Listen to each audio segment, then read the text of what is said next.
dans le prochain épisode de Demain nous appartient. Tandis que les doutes de Juliette se confirment, Victor a un plan pour sortir de prison. Brigitte et Régis Donier débarquent quant à eux à 7. Attention, les paragraphes qui suivent contiennent des spoilers sur les épisodes de Demain nous appartient diffusés lundi soir sur TF1. Si vous ne voulez rien savoir, ne lisez pas ce qui suit. Lundi 5 juillet dans Demain nous appartient. Les doutes de Juliette se confirment à Frontignan, les adolescents discutent de la marche blanche organisée en l'honneur de Clémentine qui aura lieu dans la journée.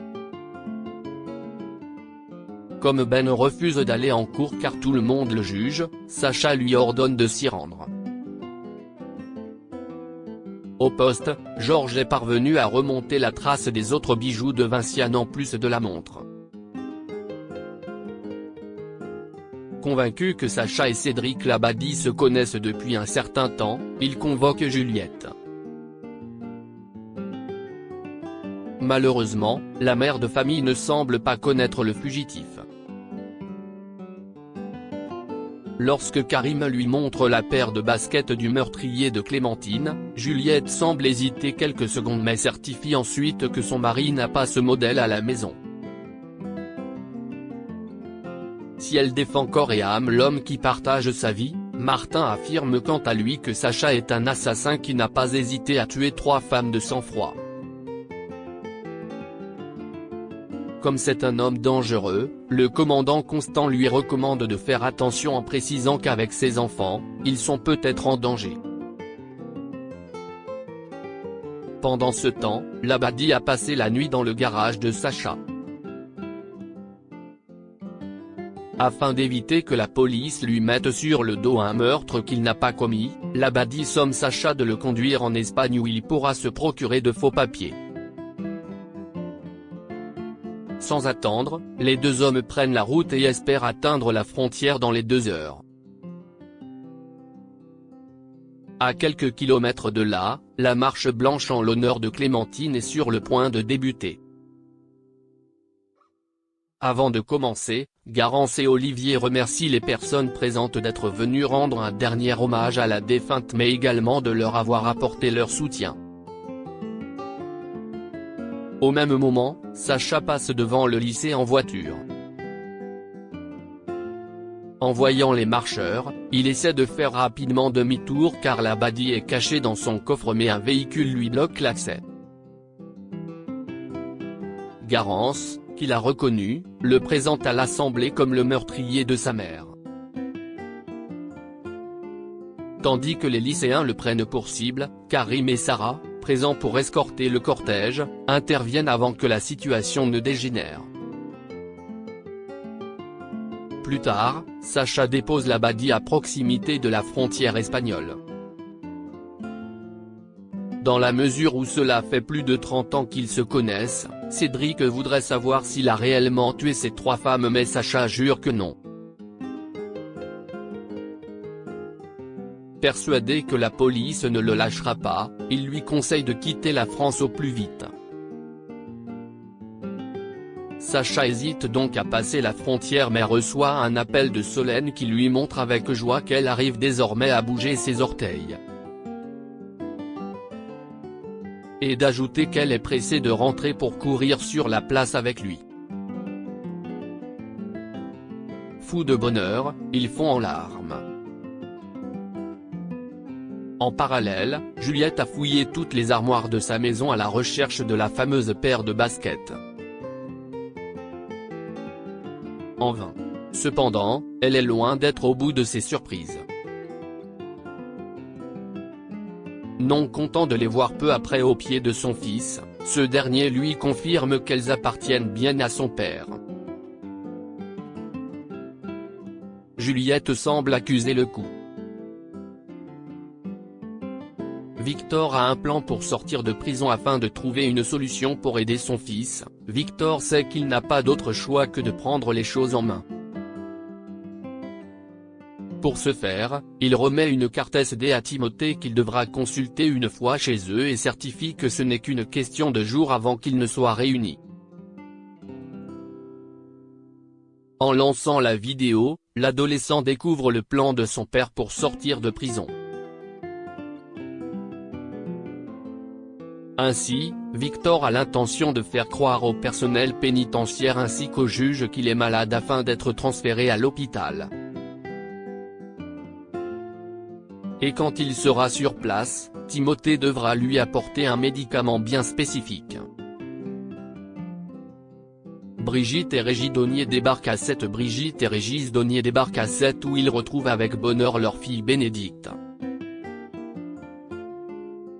Cette dernière appelle alors son frère pour le prévenir de leur arrivée puis s'invite à dîner chez lui avec toute la famille. Si les retrouvailles avec Bénédicte étaient chaleureuses, ce n'est pas le cas avec William.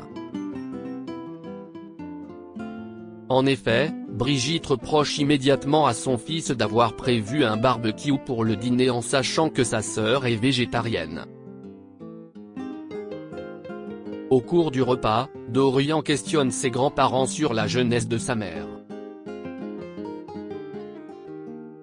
Tandis que Brigitte raconte que sa fille était une adolescente intrépide, William saute sur l'occasion pour leur rappeler le nombre de fois où les aventures de sa sœur les ont conduits au commissariat.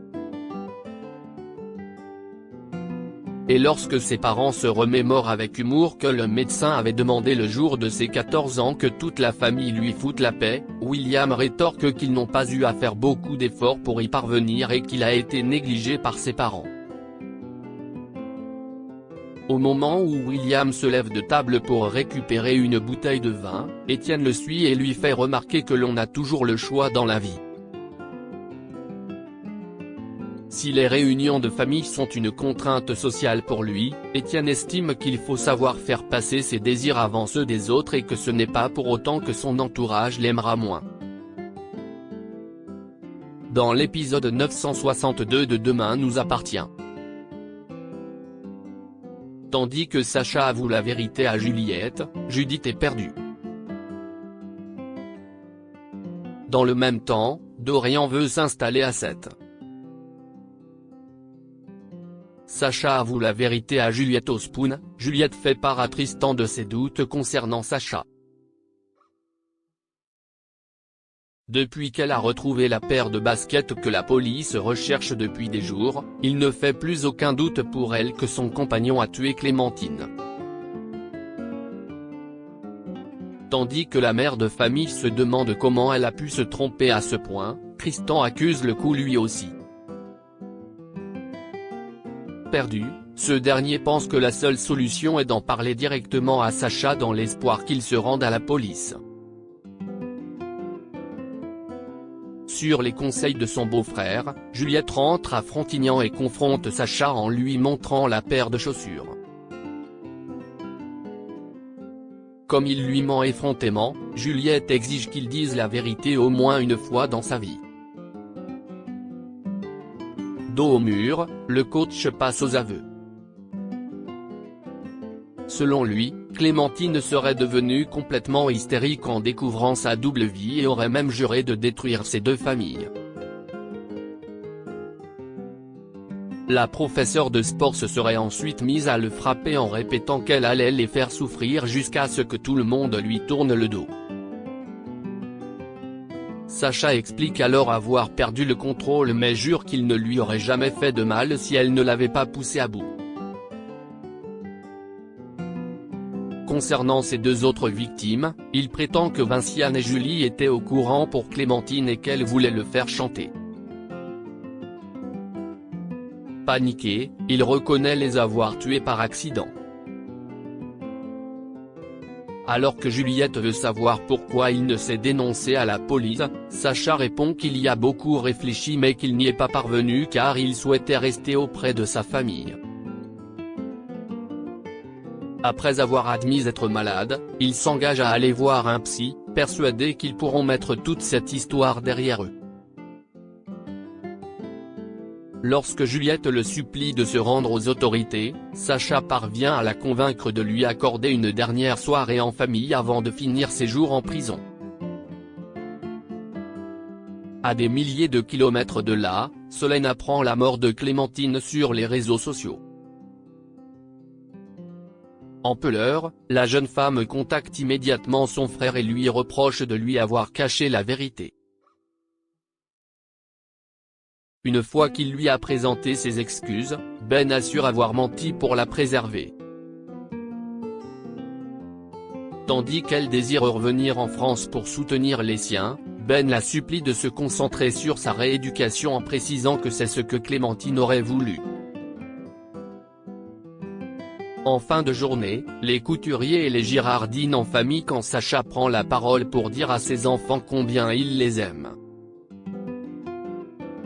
À la fin du repas, il remercie Juliette de lui avoir laissé le temps de leur faire ses adieux. Selon elle, il doit dire la vérité aux enfants avant qu'ils ne le découvrent dans la presse, ce que Sacha promet de faire le lendemain matin. La nuit tombée, le coach, qui semble avoir une idée derrière la tête, profite d'être seul dans la cuisine pour écraser de nombreux somnifères. Judith est perdue, ne donnant un coup de main à son père pour trier les huîtres. Judith en profite pour se confier sur sa rupture avec Souleymane. Bien qu'elle ne l'aime plus, l'adolescente ne peut s'empêcher d'éprouver un certain manque. Alex, qui comprend que sa fille ne sait pas réellement ce qu'elle veut, lui conseille de s'accorder du temps. En parallèle, Chloé croise Souleymane au Spoon et apprend qu'il est séparé de sa fille depuis une semaine. Elle lui propose bien de parler à Judith, mais le jeune homme refuse car il sait pertinemment que leur histoire est terminée.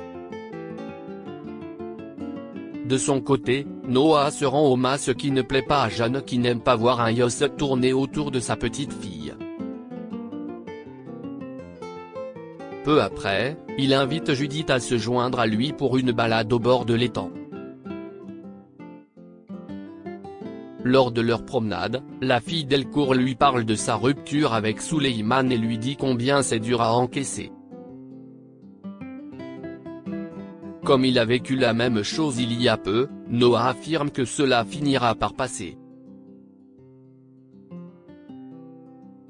Lorsqu'il déclare qu'à la place de Souleymane il ne l'aurait jamais quitté, Judith prend la mouche et rentre au mât. Dorian veut s'installer à cette leur voilière étant enfin réparée, Étienne et Bénédicte reprendront la route le lendemain. Même si leur fils aimerait rester encore un peu à 7 avec leur famille, Bénédicte lui fait remarquer que c'est mieux pour tout le monde ainsi. Pour sa part, William est heureux que sa sœur quitte la ville. Invité avec Aurore et Manon à leur pot de départ, le médecin certifie qu'il sera un véritable petit ange toute la soirée. En fin de journée, tout le monde est sur le voilier pour un dernier dîner en famille. Alors que l'ambiance est à la bonne humeur, Dorian annonce qu'il désire rester à 7, non pas pour les vacances mais pour s'y installer quelque temps. Ses parents ont beau tenter de le faire changer d'avis, Dorian ne compte pas leur laisser le choix.